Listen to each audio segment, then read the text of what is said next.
Carlo Ancelotti pourrait changer sa compo pour les prochains matchs du Real Madrid et notamment face au Barça pendant le Classico. On va voir tout ça dans cette vidéo. Salut à tous les gars, c'est Azial. Aujourd'hui, on se retrouve pour une nouvelle vidéo Actu Real Madrid et notamment parler d'un potentiel changement de dispositif, de tactique, de compo. Appelez ça comme vous voulez. En tout cas, il pourrait y avoir un changement du côté du Real de la part de Carlo Ancelotti car oui, les précédents matchs n'auraient pas été satisfaisants d'après le technicien et s'il a bien raison sur ce coup-là, malgré la victoire 5-2 face à Dortmund, il ne faut pas oublier que le Real Madrid est globalement passé à côté de sa première mi-temps et que voilà, si tu affrontes une équipe qui est un peu moins trouillarde et qui se prend pas cette remontada là, bah tu peux commencer un début de crise, hein. En vrai, du côté du Real Madrid, quand tu fais deux défaites dans la saison et de plus en Ligue des Champions, parce qu'il faut pas oublier que le Real a perdu face à Lille.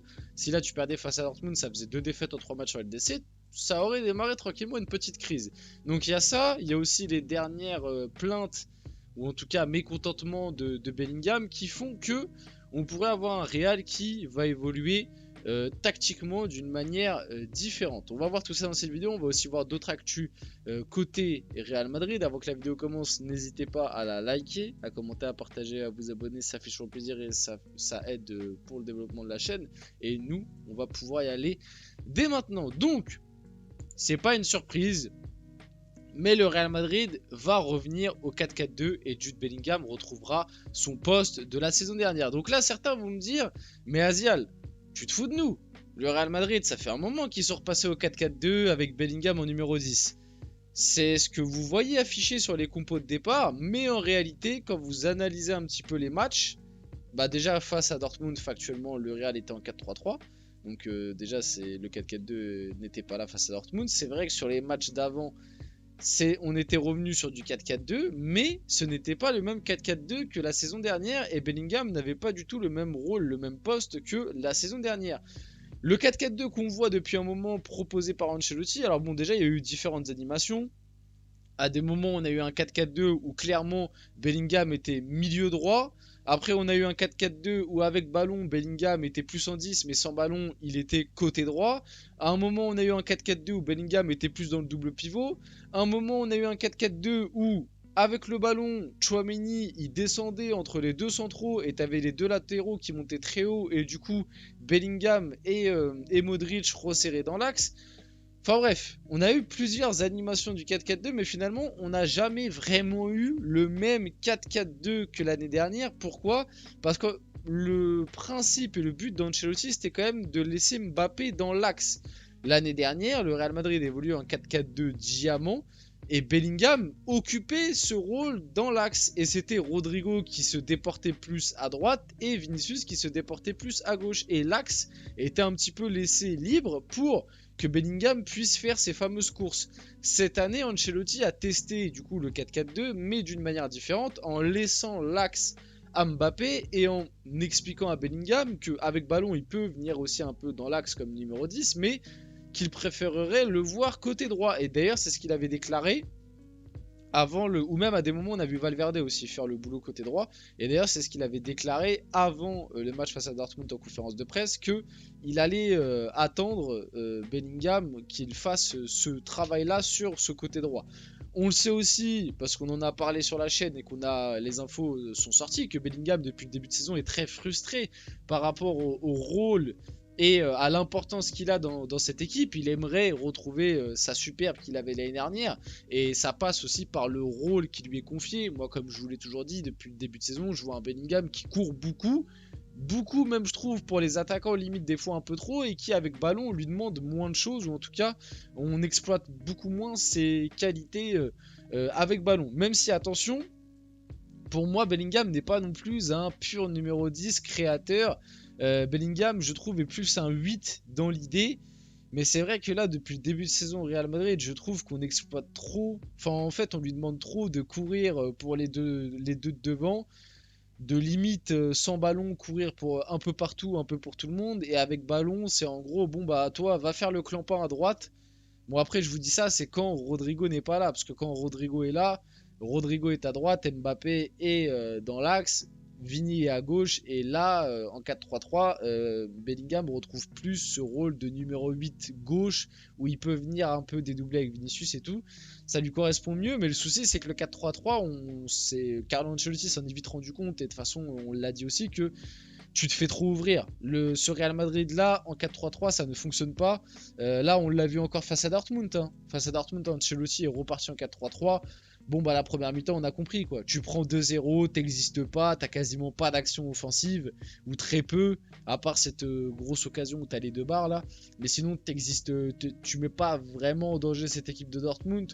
En deuxième mi-temps, heureusement que t'as Dortmund qui change complètement son animation, et que t'as un Vinicius qui est en mode Super Saiyan, parce que sinon, enfin après on dit tout le temps ça avec le Real Madrid, mais dans un monde normal, 90% du temps, ce match face à Dortmund, tu dois le perdre. En tout cas, t'as proposé moins de choses que Dortmund sur, on va dire, une bonne soixantaine de minutes avant la réduction du score. Donc voilà par rapport à ça. Normalement, du coup, face au Barça pour le Classico, on aura un retour en 4-4-2 diamant avec Bellingham dans ce rôle de numéro 10 qui se projette et en gros qui a l'axe. On verra si tout cela fonctionne et si déjà tout cela est vrai.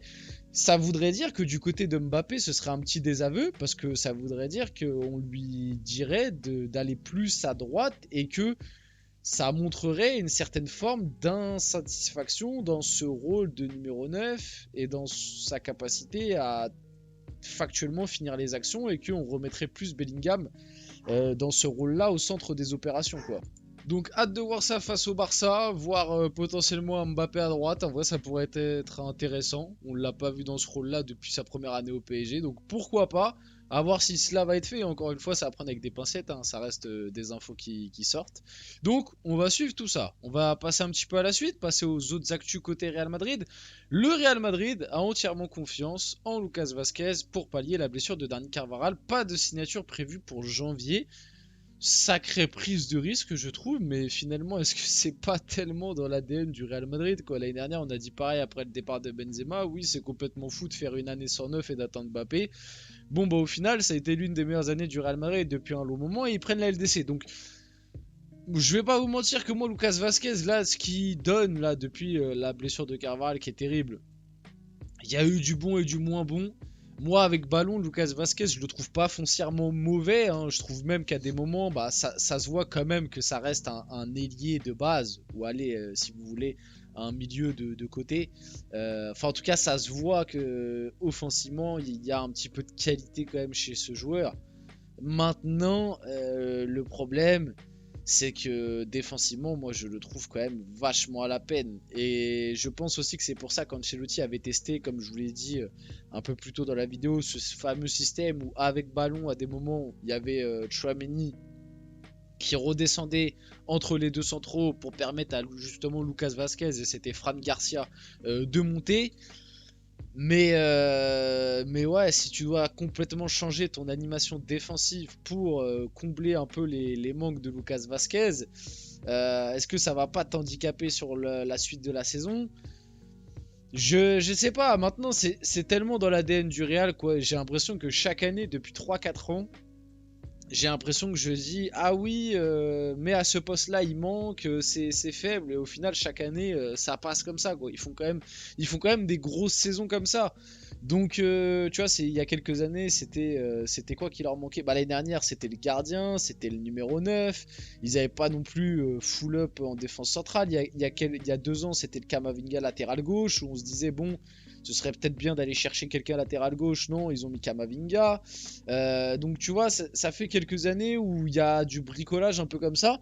Et puis moi aussi, je... Alors le problème c'est qu'ils ont pas énormément d'options au milieu. Mais en vrai, un Valverde latéral droit, moi je l'aurais tenté. Je vous dis la vérité, moi je l'aurais tenté. Je sais pas si Ancelotti va le tenter, mais un Valverde latéral droit, moi je pense que ça peut passer. Ça, en tout cas, défensivement, c'est mieux que Lucas Vazquez, je sais pas, parce que Lucas Vazquez, il joue quand même latéral droit depuis un certain temps, mais Un Valverde latéral droit, tu vois, c'est. Moi, je l'aurais tenté, c'est pas quelque chose de débile. Après, ça peut ne pas fonctionner. Et puis, Valverde, il est tellement fort au milieu depuis le début de l'année que c'est dur de l'enlever. Et puis, comme j'ai dit, t'as pas non plus 100 000 options au milieu, c'est ça le problème. Donc, à voir. Mais c'est vrai que c'est risqué de la part du Real. Moi, personnellement, j'aurais peut-être été chercher quelqu'un en prêt au moins cet hiver, à voir s'ils vont changer d'avis. Et pour finir la vidéo, l'humilité de Toni Kroos. Les gens prétendent toujours que le Real Madrid a gagné tous ses matchs 4-0 avec moi. C'est faux. On a souvent eu des problèmes et des difficultés avec moi aussi. On ne peut pas l'oublier. Ma retraite est irréversible. C'est un fait qu'il faut accepter. Le Real va s'adapter sans moi, tout comme ils l'ont fait après le départ de Cristiano Ronaldo et Sergio Ramos. C'est vrai que l'humilité est belle. Maintenant, moi, je continue de penser qu'un Toni Kroos, s'il avait continué cette année, ça aurait été un petit peu mieux. Qu'il manque à cette équipe. Maintenant, c'est vrai que c'est pas parce que Toni Kroos, si Toni Kroos était là, je pense qu'on aurait eu quand même des soucis dans ce Real Madrid là quoi. On finit la vidéo là-dessus, j'espère que cette vidéo vous a plu. Si c'est le cas, n'hésitez pas à la liker, commenter, partager et vous abonner les gars, c'était Asial et on se retrouve très rapidement pour une prochaine vidéo.